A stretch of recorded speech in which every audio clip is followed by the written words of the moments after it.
নমস্কার, জ্যোতিষ চর্চা ইউটিউব চ্যানেলে স্বাগত জানাই।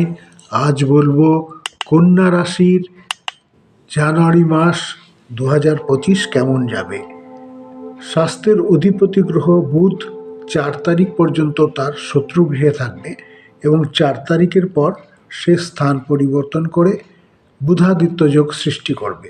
4 তারিখ পর্যন্ত অর্থাৎ মাসের প্রথম দিকটি শরীর স্বাস্থ্য নিয়ে বেশ সমস্যা থাকছে, তারপর কিন্তু ফুল এনার্জি থাকছে, শরীর স্বাস্থ্য ভালো থাকছে। তবে আপনার যেহেতু রাশিতে কেতু বসে আছে, সবসময় মনটা একটু উদাস বা খিটখিটে ভাব আপনার ভিতরে একটি কাজ করবে। বিনোদন জগতের বা ক্রিয়েটিভিটির মাধ্যমে আপনি এ মাসে যথেষ্ট উপার্জন করতে পারবেন। আপনার নাম সুনাম যশ অক্ষুণ্ণ থাকবে, বরং বৃদ্ধি পাবে। এটা কিন্তু এ মাসে দেখতে পাওয়া যাচ্ছে। তবে খরচা কিন্তু হবে, ভালোই খরচা হবে। ব্যাংক ব্যালেন্স নিয়ে আপনাকে বেশ সমস্যায় পড়তে হবে। ব্যালেন্সে কিন্তু অনেক টান পড়বে। বিনোদন তথা পারিবারিক নানান উৎসবে আপনার অনেক টাকা পয়সা এ মাসে খরচা হতে পারে। স্কুল লেভেলের পড়াশোনা ভালো হচ্ছে। সাংসারিক সুখ, পারিবারিক সুখ বজায় থাকবে। সম্পত্তি কেনা বেচার জন্য উপযুক্ত সময়। নতুন কিছু আপনি কিনতে পারেন বা নতুন জমি জায়গার জন্য আপনি আবেদন করতে পারেন। এটা খুব ভালো সময়। উচ্চশিক্ষায় কিন্তু কিছুটা বাধা দেখতে পাওয়া যাচ্ছে। সেখানে রবি এসে পৌঁছাচ্ছে শনির ঘরে, সুতরাং একটি অশান্তির পরিবেশ সৃষ্টি হচ্ছে। উচ্চশিক্ষায় যারা মনোসংযোগে অভাব অনুভব করছেন, তাদের আলাদা করে একটু মনোসংযোগের চেষ্টা করতে হবে। প্লেসমেন্টের সম্ভাবনা এ মাসে থাকছে না, সুতরাং যদি কোনো সুযোগ আসে তার জন্য কিন্তু এক্সট্রা এফোর্ট দিতে হবে।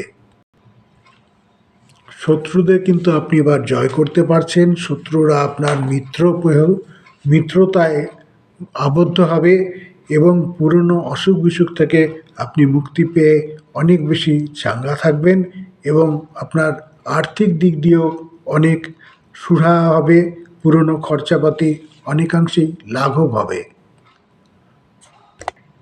বিবাহিত জীবনে রোমান্টিকতা ফিরে আসলেও সেখানে রাহু আছে, তাই হাসতে হাসতে অনেক সময় ঝগড়াঝাটির সৃষ্টি হতে পারে।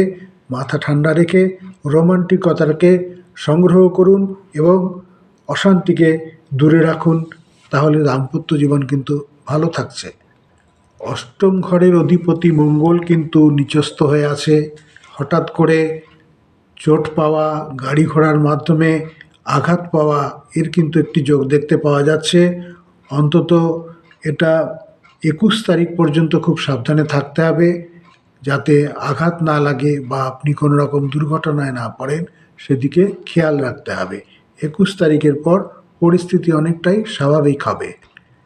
ভাগ্যের সহযোগিতা পাওয়া যাচ্ছে, বিশেষ করে ক্রিয়েটিভ কিছু নিয়ে যদি আপনি কোনো রিসার্চ করেন, সেক্ষেত্রে কিন্তু আপনি খুব সফলতা পাচ্ছেন। সে আপনার গান বাজনা, বিনোদন, অভিনয় যেই জগতই হোক, সেই জগতে কিন্তু আপনি যথেষ্ট সুনাম অর্জন করতে পারবেন এবং তার মাধ্যমে আর্থিক বেনিফিট আপনি পাবেন। তবে কর্মক্ষেত্রে কিন্তু আপনি সকলের সহযোগিতা পাবেন না। আপনার সহকর্মীরা আপনাকে সুযোগ দেবে না বা তাদের সাথে মনোমালিন্য হতে পারে।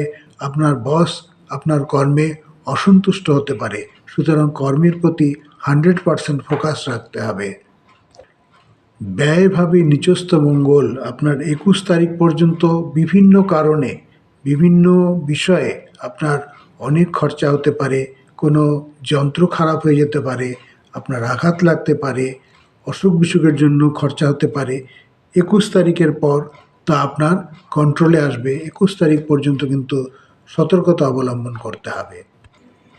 তবে ব্যয়ভাবে সূর্য দেবতার কৃপা থাকায় আপনি আপনার খরচাটাকে সামলে নিতে পারবেন এবং ব্যয়ও অনেক সংকুচিত করতে পারবেন। এটা সূর্য দেবতার কৃপা আপনার উপরে পড়বে। সেই ক্ষেত্রে আপনার নাম যশ প্রভাব প্রতিপত্তি আপনাকে এই সুযোগ এনে দেবে। এই ছিল কন্যা রাশির জানুয়ারি মাস 2025-এর প্রেডিকশন। সবাই ভালো থাকবেন। নতুন বছর খুব খুব ভালো কাটুক।